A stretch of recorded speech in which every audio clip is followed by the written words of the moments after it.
ఒక యువకుడు మంచితనంతో ఒక భిక్షగాడికి లక్షల విలువైన ఒక రాయిని ఇచ్చాడు. కాని భిక్షగాడు అది కేవలం రాయి అని చూసిన వెంటనే ముఖం చిట్లించాడు. చిరాకు పడుతూ సాధారణ రాయి ఇచ్చి భిక్షగాడిని తప్పించుకోవాలనుకుంటున్నాడా అని అన్నాడు.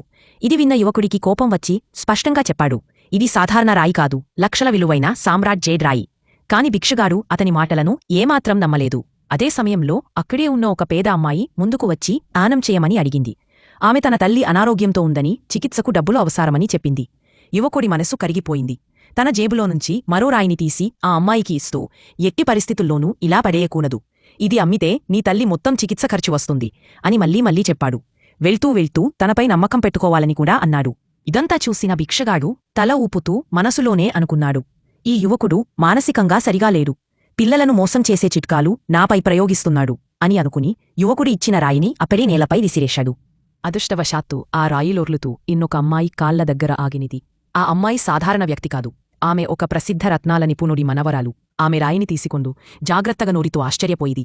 ఇది అద్భుతమైన నాణ్యతగల జేడ్ముడి రాయి అన్ను అనుకుండిది.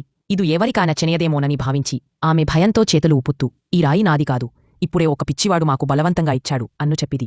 ఇది విన్న ఆమెకు షాక్ తగిలిది. ఈ నగరంలోని ప్రజలు ఇంత ధనవంతులా, ఇంత గొప్ప జేడ్ముడి రాయిని దానంగా ఇస్తున్నారా అని ఆశ్చర్యపడింది.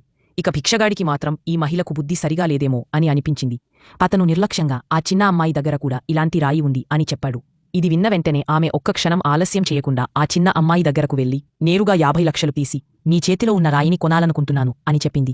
ఆ అమ్మాయి జీవితంలో ఎప్పుడూ ఇంత డబ్బు చూడలేదు. తల్లి ప్రాణం కాపాడుకోవడానికి ఏమాత్రం ఆలోచించకుండా రాయిని ఇచ్చేసింది. కాని మహిళ ప్యాకెట్ తెరిచి రాయిని జాగ్రత్తగా పరిశీలించిన వెంటనే పూర్తిగా విస్తుపోయింది. ఇది సాధారణ జేడ్ కాదు, ఇది అత్యంత అరుదైన అత్యున్నత స్థాయి సామ్రాట్ జేడ్ అని గ్రహించింది. తక్షణమే ధరను పెంచి 1,50,00,000గా చేసి అక్కడికక్కడే ఒప్పందం పూర్తి చేసింది.